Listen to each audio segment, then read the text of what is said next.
News देश और दुनिया की बड़ी खबरों पर है हमारी पैनी नजर। तो आइए नजर डालते हैं आज की बड़ी खबर पर। कैमूर जिले के भभुआ शहर के एक निजी होटल में प्रेस वार्ता करने पहुंचे उपेंद्र कुशवाहा ने पिछली बार के विधानसभा चुनाव और लोकसभा के चुनाव का परिणाम आने के बाद महागठबंधन भ्रम में है कि इस बार भी वो जीत हासिल कर लेंगे।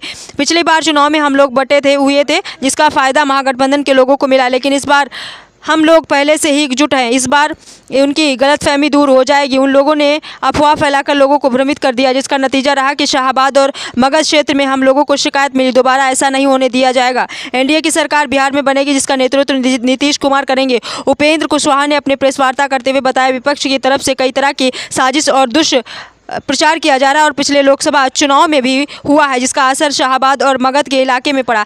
उनके इस साजिश का प्रभाव आगे विधानसभा चुनाव में ना हो, इसके लिए आगे का माहौल बना लोगों का फीडबैक लिया जा रहा है।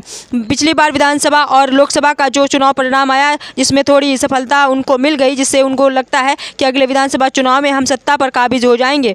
पिछले विधानसभा के चुनाव में जिस स्वरूप में एनडीए तथा आज उससे अलग है। उस समय लोक जनशक्ति पार्टी और हमारी पार्टी एनडीए के खिलाफ चुनाव लड़ रहे थे।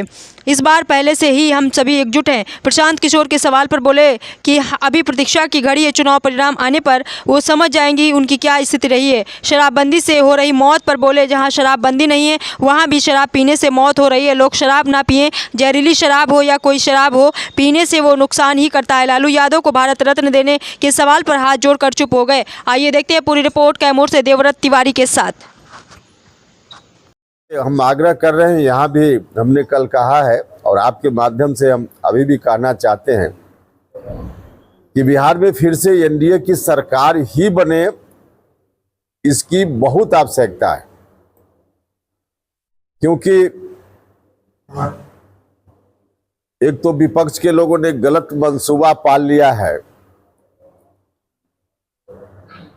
पिछली बार विधानसभा का जो चुनाव परिणाम आया उसको देखते हुए और थोड़ी सफलता उनको इन इलाकों में लोकसभा चुनाव में भी मिल गया, तो इस कारण से उनको लगता है कि अगले विधानसभा चुनाव में हम सत्ता पर काबिज हो जाएंगे।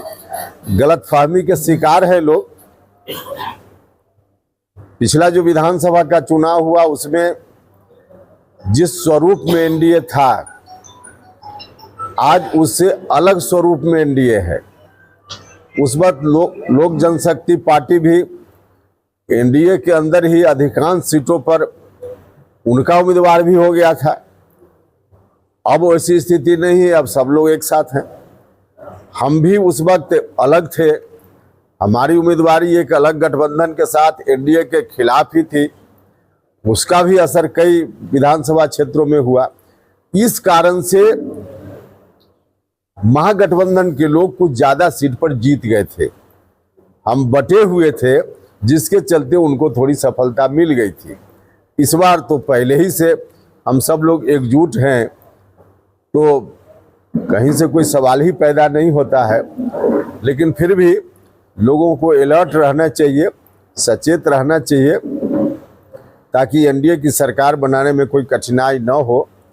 बिहार के विकास के लिए बहुत ही ज़रूरी है कि एनडीए की सरकार फिर कंटिन्यू करे, अगली बार फिर बन पाए। तो मुख्य रूप से हमारी यात्रा का यही मकसद है। लेकिन इसी क्रम में संयोग ऐसा है कि जहां पूरे बिहार के लोग अगले विधानसभा चुनाव की तैयारी में हैं, वहीं 4 जगह जो उपचुनाव हो रहा है, अगले साल वहाँ भी फिर से चुनाव होगा। लेकिन अब वहाँ के लोगों को अभी एक चुनाव को लड़ने की ज़रूरत उनके सामने आ गई है, जिसमें यह जिला भी है, यहाँ भी रामगढ़ का उपचुनाव है। तो इस चुनाव को भी जीतने का काम करना है। तो इसी क्रम में इसी यात्रा के बीच संयोग हुआ कि हम बेलागंज जहाँ विधानसभा का उपचुनाव हो रहा है वहाँ भी गए और कल रामगढ़ की सभा में भी गए थे। और इस चुनाव के संदर्भ में हम फिर आएंगे लोगों के बीच। अभी तो चुनाव की शुरुआत हुई है और इस चुनाव को भी पूरी मजबूती के साथ हम लोग जीतेंगे, एनडीए जीतेगा।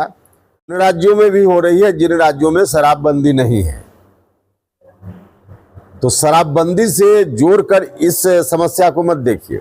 जहां शराबबंदी है बिहार में, वहां भी मौत हो रही है, और जहां जिन राज्यों में शराबबंदी नहीं है वहां भी जहरीली शराब पीने से लोगों की मौत ज्यादा दोनों विषय अलग अलग है, इनका सवाल अलग है। पहले सवाल का जवाब पूरा होने दीजिए। आपका सवाल है कि शराबबंदी है फिर भी लोग मर रहे हैं, तो शराबबंदी से जोड़कर इस सवाल को मत देखिए, यह सवाल बिल्कुल अलग सवाल है। अब जहरीली शराब या शराब, जहरीली शब्द हटा भी दीजिए, पीने से कोई लाभ है क्या? पीने से तो नुकसान ही नुकसान है। जहरीली शराब पीने से आज पीता है आदमी और 24 घंटा के अंदर उसकी मौत हो जाती है, और जहरीली शराब न पिए, जिसको हम शुद्ध प्योर शराब कहते हैं, वह भी पिए तो अमृत नहीं है, उसमें 5 साल 10 साल 20 साल के बाद हमारे ऊपर प्रभाव दिखता है। तो है तो दोनों खराब। अब लोगों को चाहिए कि शराब न पिए। हम तो बार बार कह रहे हैं कि सरकार ने कानून बनाया है, नीतीश कुमार जी की नीयत बिल्कुल साफ है। नीतीश जी चाहते हैं कि लोग शराब पीकर अपना स्वास्थ्य न खराब करें, इसलिए उन्होंने कानून बनाया है। लेकिन कोई भी कानून जब तक आम लोगों का फुल सपोर्ट नहीं मिलेगा तब तक कानून 100% अपने आप में सफल नहीं हो सकता है। आम लोगों से इसलिए हम बार बार अपील कर रहे हैं, हर व्यक्ति जो शराब खुद पीता भी है उसको भी यह मालूम है कि शराब पीना खराब है, नुकसान होगा, फिर भी शराब पीता है आदमी। तो सब लोगों से मेरी अपील है कि शराब पीने का काम छोड़ दें, लोग ना पिए। नहीं पिएंगे लोग तो इस तरह की घटना नहीं होगी।